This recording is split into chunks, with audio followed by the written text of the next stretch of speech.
This is Karen with NewClevelandRadio.net, and it is time for, and you know what, Doug, my brain just went kaflooey. It's like, what show am I doing? You're doing care notes. Wow, I'm so glad you're there for me. I think this is the first time in 3 years that my brain totally lapsed on that. And I am so sorry because Doug and I have been working together for about 3 years now, and I talk about care notes all the time. I have to tell you that. And I just did a podcast but 2 hours ago where we were talking about aging.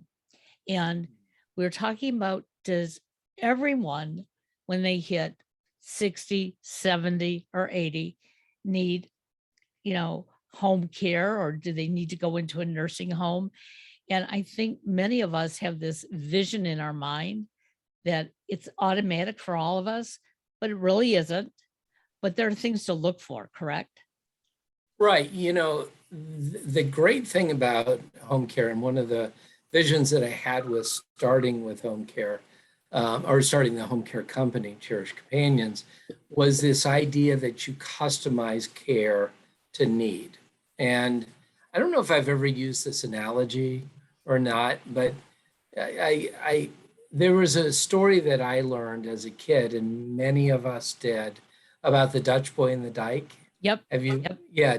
So did I ever share that in any of the other podcasts? I don't think so. And if you did, it's Okay. been a while. Yeah. Okay. So the idea around the Dutch boy in the dike was, little boy was wondering, and he noticed that the dike, the dam, had a little hole in it.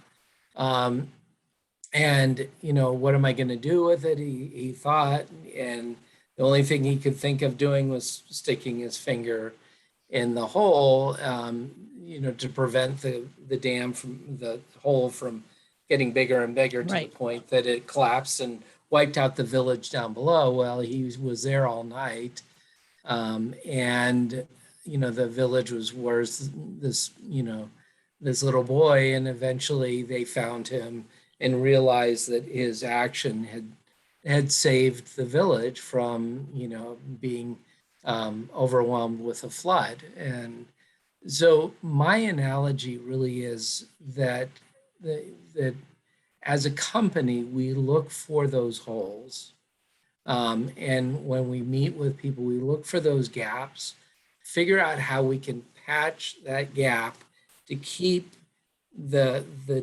dam in place, Sure. And really the thinking around that is, it doesn't take much at that stage to keep things kind of going, keep things functioning the way that they do. And it's really so that someone can function in a good way at home, in the way that they want. They're still keeping control of their life and having a good life. And occasionally another leak will spring up, and so you have to do a little bit more and patch that. And again, the end goal is keeping it intact, keeping things going, and keeping people home, and safe. And so I think it's actually a really good analogy. And the reason I think it's a good analogy is because the idea with a person as they're aging, let's say they're 74 years old and are doing pretty well, but their memory is beginning to have a little bit of gaps. Maybe they're not physically doing as well as they were before, and prone to falling or other things. And so by getting a little bit of help to do some of those things that could get them into trouble, we can prevent other issues from happening. Sure. Because it doesn't take much. I mean, let's face it. The average sort of 74-year-old in our country likely has osteopenia or osteoporosis, a fall in the wrong way could lead to a hip fracture. Sure. Hip fracture could lead to never being able to ambulate normally again, because, with physical therapy and other things, many times people never get back to the stage that they were. And so their needs will then grow exponentially. So earlier is oftentimes better in this situation. It also gets people used to the idea of having help coming into the home. Because one of the things I find is interesting, this is weird kind of dilemma that people as they age have. One part of the dilemma is this, is I want to stay home. Right. The other part of the dilemma is I don't want anyone in my home, but, and the reason that they feel like I don't want anyone in the home, when you kind of examine it, is I don't want a stranger in my home. Well, if you have a regular caregiver, they're not going to be a stranger for long. Right. The first time they come in, they'll be a stranger. The second time they come in, it starts growing into a relationship. And then the longer they're there, the deeper and the closer the relationship is. So part of it is breaking the ice to realizing that it's not so bad having a little bit of assistance. One of the things that I oftentimes do when I'm talking to people, I say, rich people do this all the time. They have people coming in and driving their car for them, right, and tending to the needs around the house, cleaning and doing other things. And it doesn't mean that they're not independent, or it just means that they've delegated that thing, whatever it is, to someone else. And there's nothing bad or wrong with that. They're just delegating it. And that's really in this situation, as we start seeing those needs, the holes in the wall, and you end up delegating certain things that might be risky, dangerous, or problematic if done wrong, or if you have a fall, or fill in the blank. You can prevent a lot of issues. And so, by an early intervention and then growing as the need grows, you can give someone a much better quality of life, one. And the second thing is not only the quality of life, but I think that the stats will show you probably are giving someone a better quantity of life as well. And the reason is if you can prevent hospitalization, if you can prevent a hip fracture, if you can prevent many of these things, you are going to have someone that has much higher likelihood of doing better for longer. The ideal goal in life is, and at least this is my view, and you can tell me if you think differently, but I would say the ideal thing in life is to do very, very, very well till the very end and go quickly. Oh, absolutely. Yeah. And I think that's everybody's wish, yeah. Right, yeah. So, and that's really what, by getting some assistance and some help in early, you're able to do it. Now, here's kind of the magic of that. And that is, and I think you hinted at this before, which is the idea in the past is you may have to be institutionalized. And frankly, I would say that without giving a statistic, there are very, very, very few people that should ever have to be institutionalized in our country, because really the care that we provide is typically less expensive because it's tailored to the individual's needs. And it is, in my view, it's almost always better care because it's one-on-one, again, based on needs. And so the idea of someone sort of having to go into a facility, the only reason I can think of someone having to go into a facility is if they require very specific nursing care, from an RN, Right. not from, an STNA type of work, but from an RN, where that's an item or a thing that couldn't be delegated. And there are very few things like that.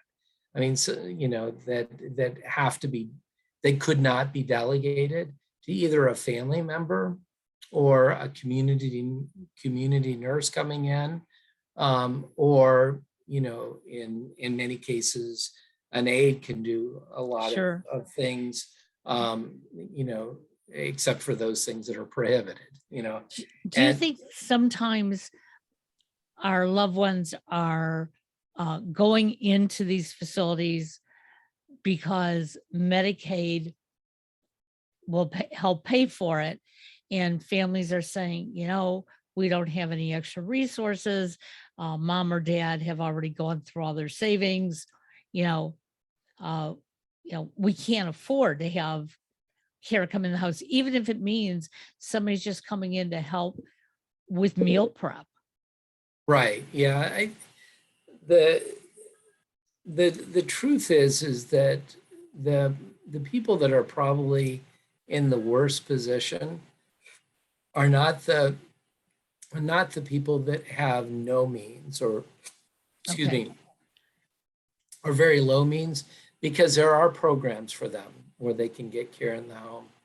People that have savings, um, or some sort of means are also do usually fairly well. There is a small group of people that have just enough money that they don't have enough money. Okay. Got it. Yeah, that because the programs at the low end of the income bracket are will not pay for them, and then they don't have the means to pay out of pocket. Got it. Now, but even in that situation, what people have to realize is Medicaid doesn't kick in immediately. Right. Medicaid kicks in after you've drawn down your income, and so the question at that point comes: do I spend the money where I want to be, which is at home, or do I go into a facility and let them spend the money down, and then I'll roll into Medicaid? Well, you can still roll into a Medicaid bed even if you are at home. And there's a little bit of a caveat to that, and that is, you may have less choices because you're not in the facility that you want to go to, in that you'd have to go into the facility after that money was spent down, and Right. they may or may not have room for you at that point. But in many cases, it's fine just to spend the money down at home, and then when you finally need it, get the Medicaid, because one way or another, your money's going to get spent Right. down Exactly. before Medicaid kicks in. So the other idea too, when it comes to care, is when you go into a facility, it's cookie cutter. You're going to spend this amount of money, and that's the way it's going to work. It's you're getting a bed, you're getting a room, you're getting whatever. So it automatically, you have the staffing and the other things. So it's going to cost you a certain amount. In home care, we can oftentimes be creative and work. So, there are many situations where, the goal is for mom and dad to stay at home, or for someone to have that independence and remain at home as long as possible. And it might be that, hey, during the weekdays, they may need care 4 hours a day, just enough to get them through breakfast and lunch. They're working or they're able to kind of handle the rest of things. So all you're paying for is that 4 hours for that period of Sure. time to get through that. And so the cost on that may not be that high, and you're spending a lot less than, say, going into a Right. facility. Um, and maybe on the weekends, family members can take care of those shifts. And so you can kind of stretch that money to go much further for a longer period of time, by customizing things. But yeah, so to answer your question in a less than short fashion, Well, um, and I know a lot of people bring this up, I know that was happening when my mom was ill.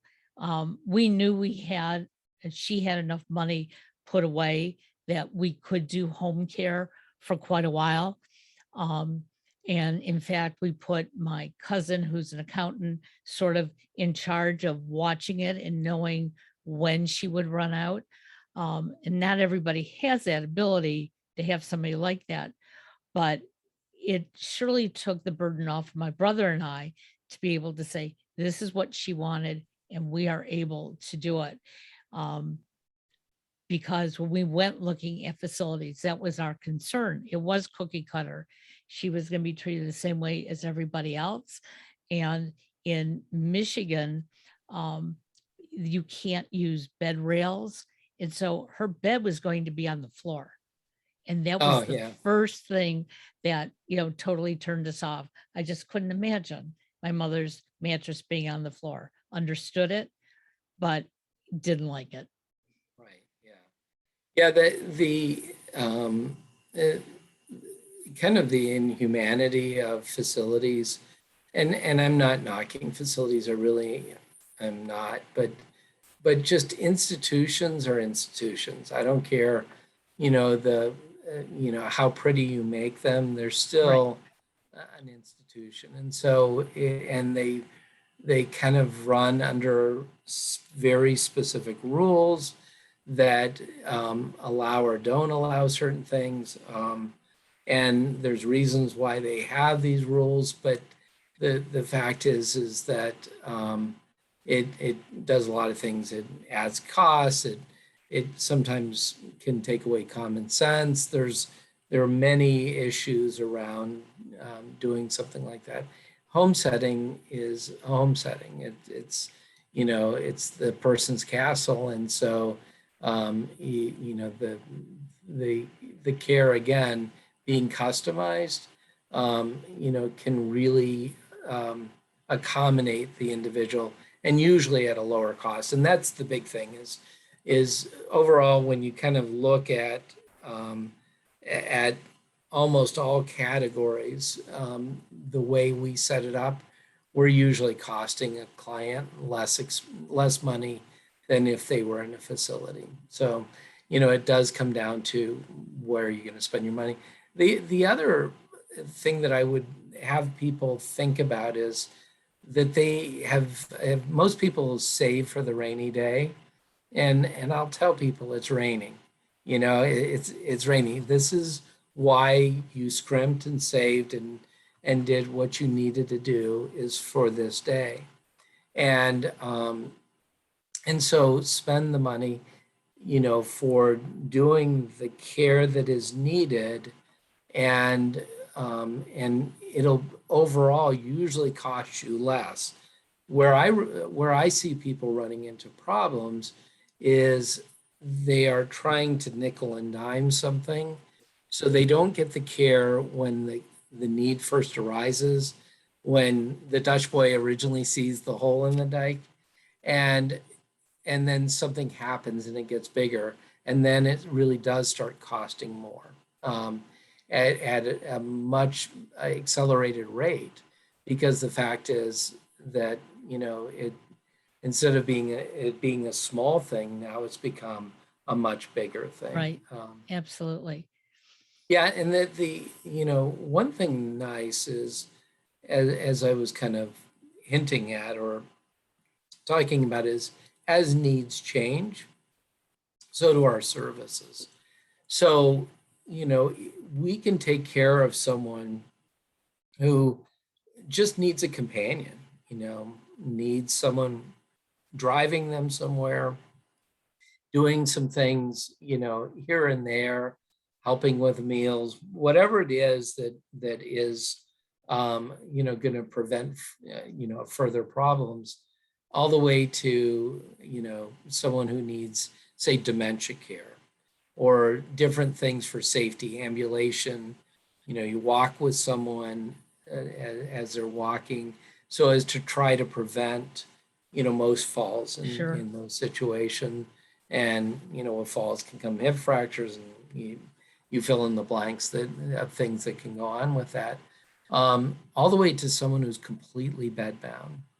We take care of people that have had strokes and cannot get out of bed except for through a Hoyer lift, or maybe completely end of life where they are totally in bed and need turned every 2 hours, and Sure. having that type of hands-on care, complete incontinence care, whatever.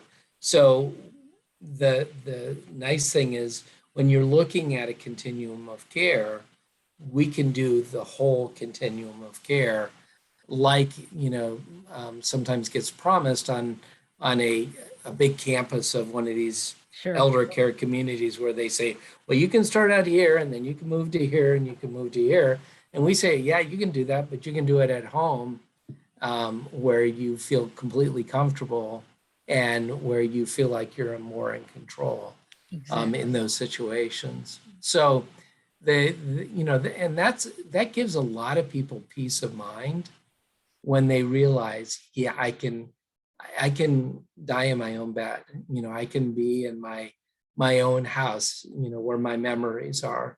And that's a special thing for many, many people. Well, and a lot of times, being able to stay at your own home, your family and your friends feel more comfortable coming to see you there rather than going to a facility. I know that my husband has a friend um, who's actually probably about 5 to 10 years younger than us, but because of health reasons, um, he's now in an assisted living.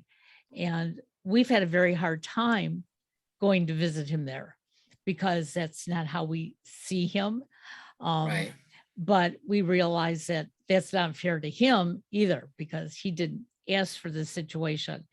And I think you're right that if we can start to think ahead and plan ahead of what our needs may or may not be. And I know I've shared this before with you on this show that, I've already told my sons, this is what I need.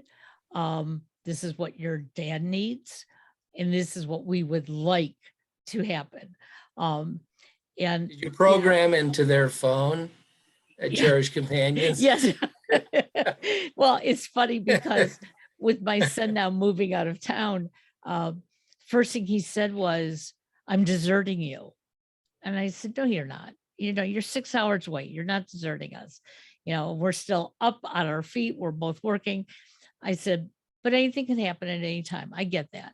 Um, I said, but it's not going to be your responsibility to take care of me. Um, Right. and, you could just see that wave of relief. It's like, okay, but there are certain things I know that you want. Okay, as long as you can take care of that. But there are other people out there that expect their family members to be that daycare worker, and it's not for everyone to do. Yeah. Yeah. One of the things that most people wait for a crisis to happen before they will give us a call. And if I was going to encourage anyone from this podcast, as we're kind of wrapping things up, I would encourage you, first of all, to do what you're talking about doing, which is think about it before it happens. So if you're someone who's needing care, or the possible person that might need care. So you're in an age where you should be thinking about it. You're thinking about estate planning or Right. will, whatever it is. Have that conversation. Where do we want to be? What, how can we do this? What's going to prevent further problems? I want to communicate to my family what our desire is. But let's say you're the person, that is, a little bit further along, you're actually, right on teetering on the edge, or your parent is, you really need to say, okay, how can we do early intervention? Get in a little bit of help early on for the reasons that I talked about, for the sake of just kind of establishing a relationship. And I'll tell you a story. One of our earliest clients, the family had come in for a Christmas holiday, and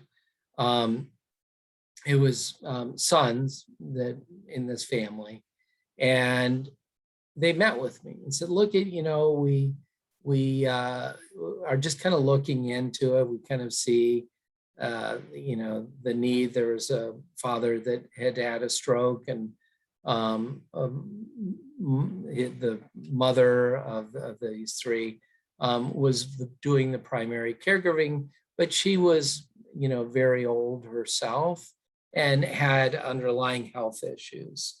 And they said, we just think we should establish a relationship, maybe get something going, and have, like if something big happened, someone that could quickly intervene and come Right. in, knows the situation.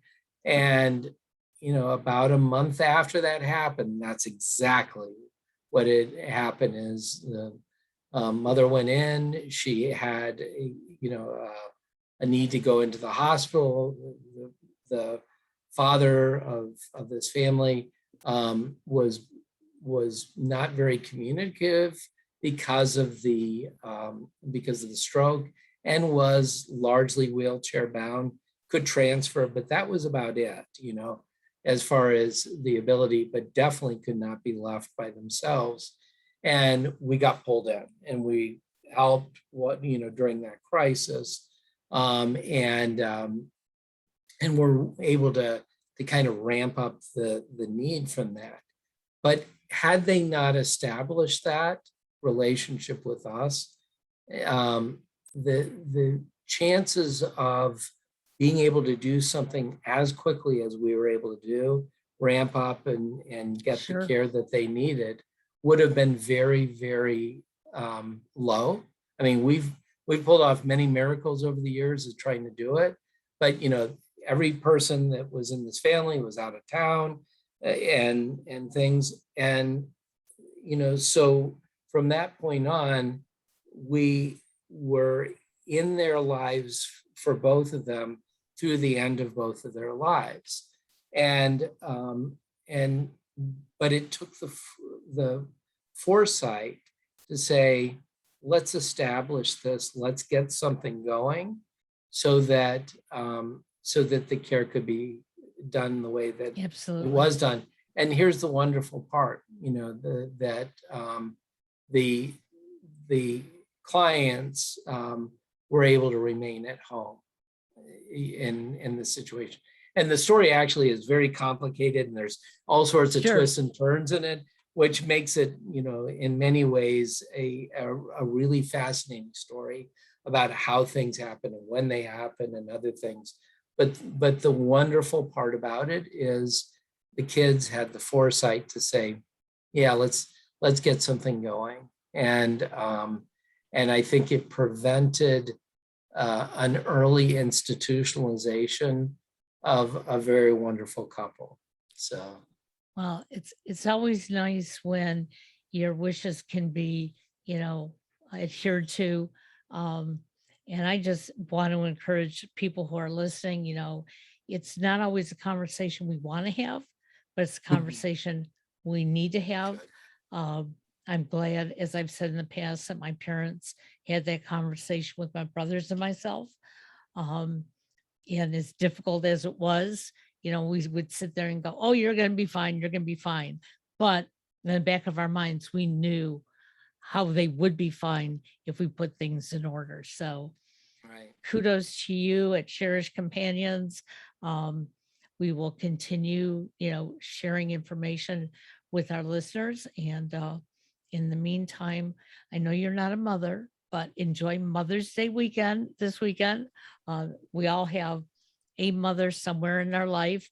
And let's cherish our loved ones. Yes. Have a Happy good day. Mother's Day. Thank you. Bye-bye. Bye bye now.